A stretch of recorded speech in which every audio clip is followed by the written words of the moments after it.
So I do ask great questions, but it wasn't always this way. You can read the screen, because procrastination's a thing, you don't get to see my cute baby picture.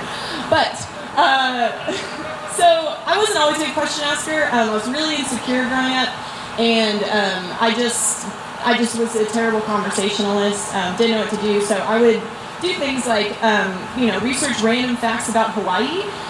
Like, did you know it was the #1 state for spam consumption in America? Now you do. You have no idea how to respond to that, and I get that, and that's literally what conversations were for me for a very long time. So it was, that was my life through high school and college, and I moved to Chattanooga, and I had a job where I met all these incredible, wonderful people, and I would leave those interactions wondering about them, what motivated them, how they got to where they were, what drove them, why were they waking up every morning to do what they do. And I had this light bulb moment that it made me realize I don't need to wonder about these things at all. I can just ask them when I'm in front of them. And so I realized that essentially questions were the gateway to getting to know people on a deeper level, and that question asking is simply the art of not making assumptions, because we all know that assuming makes an ass out of you and me. So I realized that assumptions also lead to walls, and you don't get to, you just start building perceptions about people, and instead of actually getting to know them.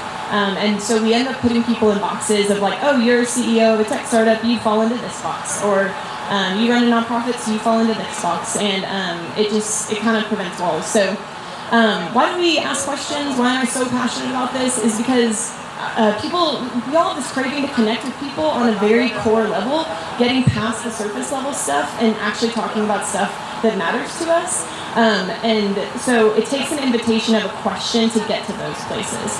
Another reason is we fall into reporting instead of reflecting. So it's really easy to call your mom and be like, yeah, I went to dinner at this restaurant with this friend, and then we saw this movie. What about you? Instead of saying, oh, I ran into this friend that I haven't seen in 3 months, and we reconnected on this awesome project that we're going to do, and we're so excited for it because of this.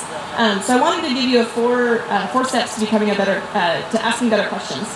So the first is a mindset. Go in with an intentionally curious mindset and prepare. So you want to you just want to think about, what do I genuinely want to know about this person? And also, what are their struggles and goals and relationships that you want to keep up with?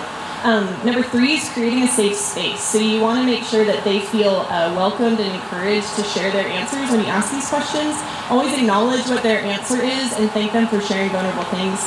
And then reflection, just moving past the surface level of what do you do, and asking more questions along the lines of what makes you come alive.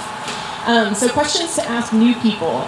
So this is when you meet a total stranger, and instead of saying what do, you can say, what will be my favorite thing about you? That's my favorite question to ask people. What do you love to do in your free time?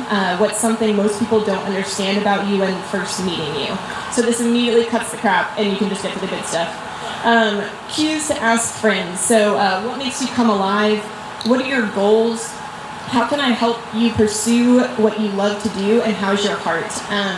Lexi always asks me, how's my heart? And that cuts past of, oh, I'm fine. It's, oh gosh, my heart is not okay. I'm really sad. So questions to ask yourself. I'm a big proponent on self-awareness. I think it's huge and super, super important.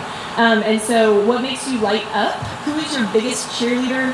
How are you growing and strengthening your relationships? Where do I feel like I can freely express myself? And what makes me excited to wake up every morning? And so Startup Week, we've heard so many inspiring things and so many incredible things. So how do you take all that information and process it and actually implement it in your life? What are the things that punched you in the gut and said, oh my God, I gotta do that? How are you going to change your life or business with those things, and how can you be intentional and creative in your outreach to all the people that you met?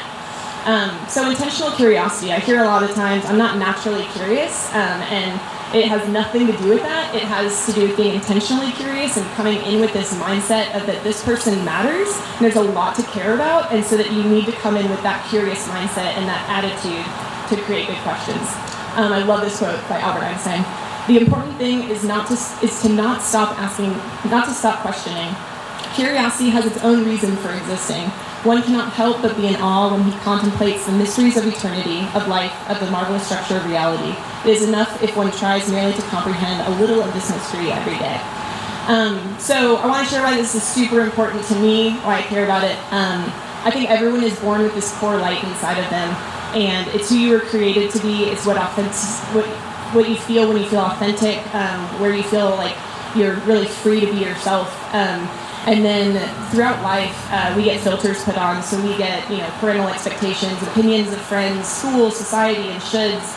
And so it actually comes out into the world as a very filtered version of that core light. And so what I think is questions can actually dig past those layers and get to the core light and actually start discovering who you were meant to be. And everyone here tonight is talking about something that they care about. So if you were inspired and something hit you and you're like, ooh, I like that, or I want to do that, I think that our core lights communicate with one another. And when someone's walking in their core light is knocking on your core light, like, hey, you're in there too, I see you, like, what are you like, what do you like? And so I'm so important, I think questions just do that, and so I think that if we ask the right questions, we can get down to that place, and then that result of walking in your core light and in your truth and your authentic place is contagious, and then we can just live in such a really cool world of people feeling like themselves. And so I launched this today. It's a blog, and questions just freaking matter. They matter in every single scenario, from your job to your spousal relationship to your friendships to who you are to where you want to be. They matter everywhere. And I just want this to be a resource for you guys to start learning. So the first blog up is 30 questions to avoid small talk forever. So check it out. Thank you.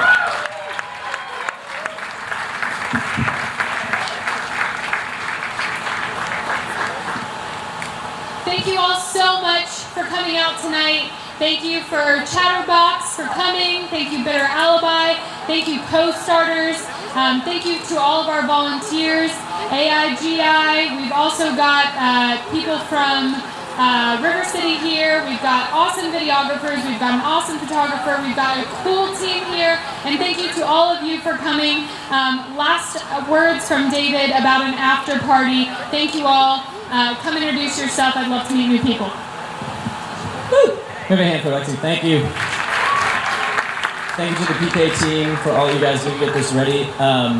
So yeah, if you're not aware of all the goings on Startup Week, the Startup Awards are going on next at Grand Falloon, 400 East Main Street. So you're welcome to head that way if you'd like to. If you have questions about it, find any of us. We can point you in the right direction. And after that, we're gonna go down. There's this like weird treehouse thing south of town. I don't know, some guy put it in his backyard. There's a sweet treehouse. If you've heard of sleepingtree.co, Enoch back there has this nice treehouse with a place for a bonfire and a good place to hang out. So that is where we are going to after party tonight. And y'all are welcome to come join us. I think we're having s'mores. I don't know. I can't. Enoc's talking to people because he likes people. So I think we're having s'mores and stuff. If you want to know where that is, basically you head out of town through St. Elmo on St. Elmo Avenue, keep going, and then you'll slide to the right. You'll see a sign for it, but it's 576 Chattanooga Valley Road. So it's about, I don't know, 15 minutes, something like that to get there from here. So you all are welcome. We'd love to have you down there and hang out with us and chat more about everything we did tonight. Thanks to all the presenters again, and thanks for coming. Thank you, Jazzanuga. Thank you, Camp House. Trying to remember. And the last slide usually says, what would you say in 20 slides? Thank you, Better Alibi. What would you say in 6 minutes and 40 seconds? If you are interested in speaking at our next Pachaka, please come see me. I'd love to take your email down, connect with you, and teach you more about what we do here at Pachaka. That's a wrap. Good night.